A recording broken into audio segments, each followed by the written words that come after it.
over. I grabbed his junk and twisted quite hard. He's not paralyzed.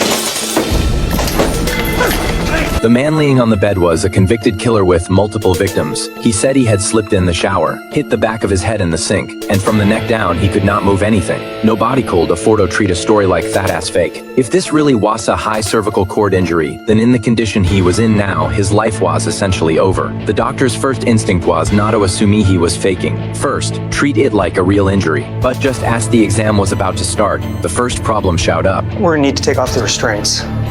Not gonna happen, Doc.